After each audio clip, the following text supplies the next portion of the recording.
un film qui s'appelle Les Éblouis. Premier film, tu l'avais dit en intro de cet épisode, de Sarah Succo, Succo, réalisatrice du coup française, qui nous fait un film avec notamment Camille Cotin et Jean-Pierre Daroussin.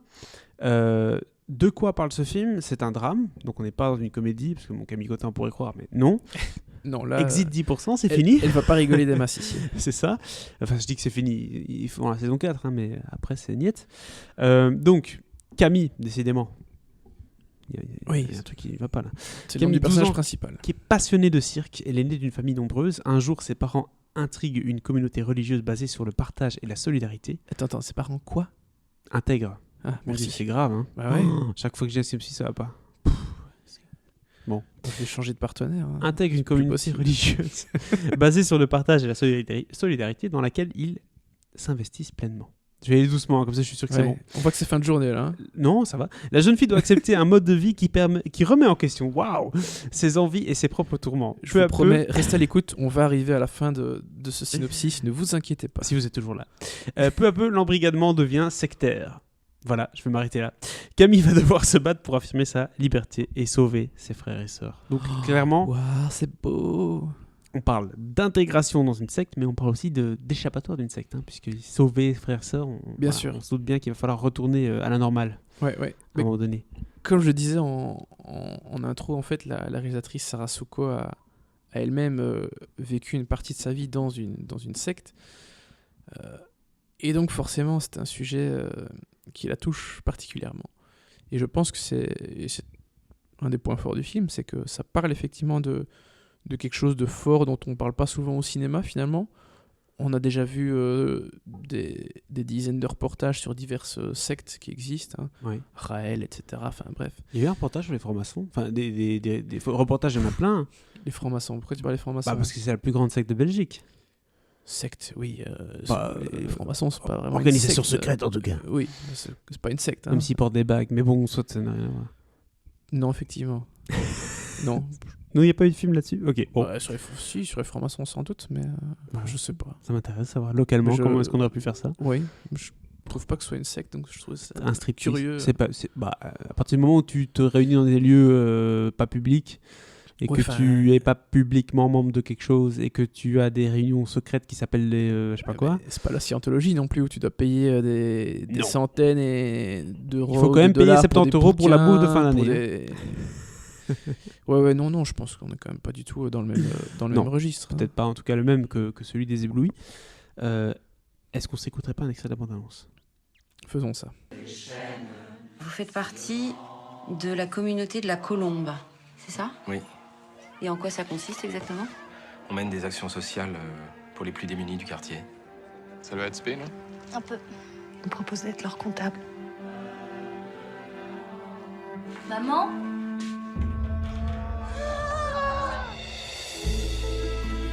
Je m'inquiète pour maman. Bah, tu pries pour elle. Le Saint-Esprit l'aide à guérir. T'y crois, toi ? Ça se passe bien dans ton couvent ? Tu connais rien à ma vie, alors ferme-la. Mais tu vas te calmer, Mère Teresa. Va rejoindre tes moines. Pauvre fille ! Je vous cache pas que l'attitude violente qu'a eu votre fille, ça me préoccupe. On va prier sur elle. Jésus fait que les parents ne rentrent plus jamais. Et Mathieu à ne plus puer du cul. Tu vois pas dans quel état ils te mettent ? Tu arrêtes maintenant ! Laisse-moi, toi ! Alors on revient toujours à nos histoires de sectes. Et on sort de la tangente franc-maçon. C'est vrai que tu as raison, tu le disais pendant la coupure bande-annonce. C'est pas vraiment une secte. Une secte, c'est une organisation un peu plus mystique que ça. Et plus pernicieuse. C'est ça, avec vraiment un objectif, un gourou, etc. On n'est pas du tout dans la même optique. Même si ça reste mystérieux pour nous, comme un des mortels. Ouais. Les éblouis, du coup, revenons à notre sujet. Premier film avec une thématique assez intrigante, assez importante, mais il faut en faire un film, quoi. Hein. Ouais, mais effectivement, c'est assez compliqué, et je trouve que c'est... Enfin, comment dire ? Je trouve qu'elle n'a pas choisi la voie de la facilité, dans le sens où la secte dont il est question ici, en fait, c'est une communauté chrétienne. Oula. Donc on n'est pas... C'est pas l'extrême non plus, quoi. On n'est pas dans un truc bizarre ou...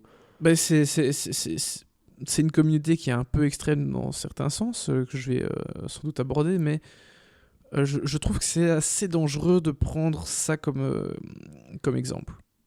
De secte, en tout cas. Parce qu'on n'est pas dans les trucs un peu plus habituels, comme je disais, Raël, etc. Je connais plus le nom de toutes les sectes un peu connues, mais... Non, mais elle aurait pu inventer une secte aussi, tu vois. C'est ça. Obligé de prendre une vraie, voilà, c'est ça. Et... je sais pas si c'est un lapsus ou pas, mais voilà, elle prend donc une communauté qui fait partie de l'Église catholique. Ce qui est... tu rattaches ça à une religion, c'est ça. C'est ça, on va pas faire un grand débat sur les religions, mais je trouve ça un peu dangereux. Je dis pas que c'est mal vu, que c'est pas bien choisi, mais voilà, je trouve ça un peu dangereux. Parce que du coup, en fait, il est question ici d'une famille qui va se rapprocher d'une communauté locale, parce qu'ils veulent se rapprocher de leurs valeurs, donner un peu de sens à ce qu'ils font. Mais à la base. Pas tant que ça, pas spécialement. Okay. Si, je veux dire sans doute traditionnellement, comme je pense que la plupart des gens ont été baptisés. Ou voilà, oui, tu mais vois. Bon, tu sais, il y a baptisé et puis il y a pratiquant. Oui, c'est ça. Oui, mais c'est ce que je dis. Oui. C'est que c'est des gens qui le sont peut-être traditionnellement, mais qui ne le sont pas dans les faits. Ils sont pas à fond dedans. Oui. Voilà, et donc en voulant donner un peu de sens à leur vie, à leurs valeurs, ils veulent faire un peu d'associatif, s'impliquer un peu dans la communauté locale. Et là, quand je dis communauté locale, je parle vraiment de la vie de la localité. Oui. Je parle pas de la communauté chrétienne en tant que telle qu'ils vont rejoindre par la suite. Mais voilà, tout cela faisant son chemin avec les rencontres. Au début, tu vas à un repas partagé, et puis tu noues des liens avec les gens de cette communauté. Des recommandations de lecture, etc. Oui, c'est un peu l'idée, c'est ça. Okay. Et petit à petit, tu te remets à prier, à redonner plus d'importance à ceux qui n'en avaient peut-être pas dans ta vie. Ce qui, dans l'absolu, n'est pas forcément une mauvaise chose. Je pense que non. Il y a certaines... La foi n'est pas négative. Voilà, c'est ça. Avoir certaines valeurs, certaines traditions n'est pas forcément quelque chose de mal. Mais c'est à un point tel que ça prend de plus en plus d'importance qu'ils vont quitter leur appartement pour vivre dans la communauté. Parce que c'est pas juste une salle dans laquelle ils se retrouvent. Non, il y a des gens qui font des vœux, qui ont une vie presque monastique, si je puis dire. C'est vraiment une communauté un peu forte. D'accord, oui. Et qui entrave certaines libertés. Par exemple, la mère de famille, jouée par Camille Cotin, ne peut plus appeler ses parents au téléphone, par exemple.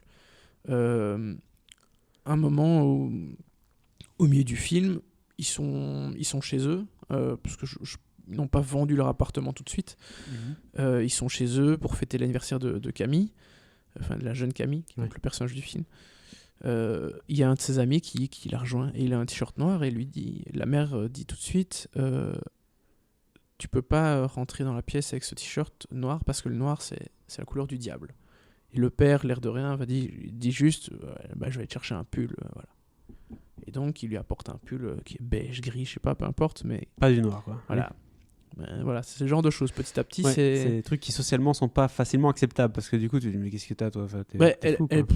Elle a le droit de penser que le noir est la couleur du diable si elle veut. Bien sûr. Mais bon, dans le commun des mortels, quand quelqu'un dit ça quand tu rentres chez toi, c'est quand même bizarre, quoi, tu vois. Voilà, c'est ça. C'est mal vu. Et certaines personnes de l'entourage commencent un petit peu à être alertées, dont les parents notamment, enfin les grands-parents. Oui. Mais voilà, c'est un cheminement qui est compliqué jusqu'à l'issue finale. Voilà. Ok, donc intéressant. Enfin, je veux dire, ça pourrait laisser place à du suspense, mais c'est pas le cas du film. Ici, on est vraiment dans du drame. On n'est pas dans un truc bizarre, glauque. C'est pas un thriller. On est dans un drame pur. D'accord. Qui est effectivement assez intéressant dans l'absolu. Je trouve que c'est un sujet casse-gueule qu'il est pas facile du tout d'aborder. Et elle s'en sort assez bien à ce niveau-là. Franchement, après, c'est une partie de son expérience personnelle. Et elle disait même en interview, en tout cas, c'est peut-être Jean-Pierre Daroussin qui le répétait, lui, en interview, comme quoi, en tout cas, d'après Sarah Souko, la réalisatrice, son film est moins violent que ce que la réalité peut être en vérité. Oui. Voilà. Bah oui, on a tous entendu parler d'attouchement, etc. dans des sectes ou quoi, donc ça aurait pu aller dans cette direction-là aussi. Je ne sais pas si je suis mal là-dedans, mais voilà, peut-être pas laisser... J'ai envie de dire surprise, comme si c'était... mais non. On laisse en tout cas, on vous laisse découvrir ça au cinéma. Bon, thématique importante, démarrage fort du coup, parce que c'est intriguant quand un film qui démarre comme ça avec oh tiens, tu peux pas rentrer, t'as un pull noir et tout, tu dis où est-ce qu'on va aller avec ce truc. Mais là, c'est déjà ce truc-là est déjà plus loin dans le film. Quand même, la question c'est jusqu'où on va aller avec cette histoire. Est-ce que ça tient ou est-ce qu'à un moment donné on se dit ça devient un peu plateau? Malheureusement, il y a un passage à vide à un moment, c'est-à-dire que le film démarre assez vite dans le cœur du sujet. Ce qui est bien, parce qu'au moins tu passes pas 20-30 minutes à dire « Ah, ok, en fait, c'est de ça que ça va parler. » C'est ça. Non, après un quart d'heure, tu comprends déjà que les liens qui commencent à nouer avec la communauté deviennent de plus en plus forts. Et qui vont aller dedans, quoi. Et voilà, en gros, ça, tu le comprends assez vite. Et effectivement, je trouve ça très bien. Le truc, c'est qu'après, il y a une certaine gradation dans la démarche, parce que, voilà, retrouver... je le disais, a priori, retrouver certaines valeurs, ou en tout cas être plus en cohérence avec ces valeurs, c'est plutôt une bonne chose. C'est pas forcément quelque chose de négatif à la base, de loin de là. Mais voilà, il y a une certaine gradation, ça va aller de plus en plus loin. Et c'est ça qui, je trouve, prend beaucoup de temps. Et du coup, ça donne un petit passage à vide. À un moment, tu dis, oui, j'ai compris. Et je trouve que ça reste à un certain moment trop longtemps au même niveau. Il n'y a plus vraiment d'évolution et tu te dis bon ok là il faut qu'il fasse quelque chose, peu importe qui, mais voilà, il faut qu'il y ait quelque chose qui se débloque dans le film. Et je trouve que ça met un peu de temps à arriver, parce que ce qui est intéressant, c'est que tout se passe du point de vue des enfants, de la jeune Camille. Bon, donc forcément elle a 14 ans, c'est quand même pas oui, c'est ça se déroule sur plusieurs mois, plusieurs années, donc ça commence quand elle a 12-13 ans, et moi on voit son anniversaire dès 14, mais voilà, le truc c'est que c'est un sujet compliqué quand t'as 14 ans et que t'es face à une situation pareille, tu sais pas directement ce que tu vas faire, ce que tu peux faire, parce que tu te rends pas toujours compte de ce qui se passe non plus, donc voilà, les c'est parents, compliqué, donc je me rends bien compte que la critique que je fais au film est assez délicate, mais voilà, d'un point de vue purement cinématographique, à un moment, voilà, ça m'a un peu gêné. Ce qui fait que j'adore pas complètement le film. Ça m'a laissé un peu mais est-ce qu'au moins de marbre par moment. Mais... La fille qui joue Camille, la jeune qui dirige le film, en fait, elle fait bien le travail ou la jeune Céleste Brunkel, c'est une superbe révélation, je trouve. Elle est incroyable dans le film. Elle tient tout le film sur ses épaules. Alors les adultes sont très bien aussi. Daroussin, c'est lui qui fait le personnage qu'on appelle le berger, qui est donc le responsable de la communauté. C'est ça. C'est le maire des Misérables, mais dans version éblouie. Ouais, celui qui endoctrine, c'est ça. Le big boss. Camille Cotin est sensationnelle aussi. On l'a jamais vu dans un rôle aussi premier degré, vu aussi froide, aussi. Oui, c'est très premier degré évidemment. Voilà, pourtant je l'ai vu dans pas mal de choses, mais à ce niveau-là, jamais. Et Eric Caravaca, qui joue le père de famille, est génial aussi. Et c'est limite un des personnages les plus intéressants, et c'est dommage qu'on le voit peut-être pas plus que ça, parce que c'est lui qui au début met certaines limites en fait. Il dit écoute Thierry, oui mais non quoi. Par exemple, avant qu'il rejoigne la communauté, une des premières choses que le berger dit, parce que la famille a juste été à quelques animations, des trucs un peu extérieurs, mais elle a déjà émis une certaine volonté de vouloir rejoindre la communauté. Et le berger il dit voilà Camille, tu dois arrêter de l'école du cirque parce que tu dénigres, tu dégrades, c'est dégradant pour ton corps, donc voilà, il faut que tu arrêtes, sinon vous pourrez pas rejoindre la communauté quoi. Donc direct, bam, quoi. Qu'on soit bien d'accord, Camille qui fait du cirque, c'est la fille, c'est la oui, la fille, là, bien sûr. Okay. Oui. Donc voilà, directement déjà tu te dis, et là le père il dit mais non, enfin elle va pas arrêter l'école du cirque parce qu'on vit ici quoi. Voilà, parce qu'on veut rentrer dans la communauté, mais c'est hyper important pour le personnage de la mère, et donc elle la jeune Camille va céder à cette demande. Pas trop le choix, quoi. Oui. Mais voilà, donc au début, le personnage du père a un peu plus de distance, il est encore un peu connecté à la Challenge réalité, un peu, quand même. plus que la mère qui est rapidement partie dans un trip assez loin. Écoute, ça m'a l'air, relativement intéressant. Qu'est-ce que tu donnes comme note par rapport à ce film-là, du coup, même si c'est un peu plat en deuxième partie Mais de base, j'ai mis 1. Ça pourrait aller à 2 quand même, parce qu'en fait, plus j'en parle et plus c'est j'y ça. pense maintenant. Ça n'a pas l'air si mauvais que ça. Enfin, Non, nul, mais, hein, alors, mais j'ai absolument pas dit, et je ne le dirai pas que c'est un mauvais film, loin de là. Hein.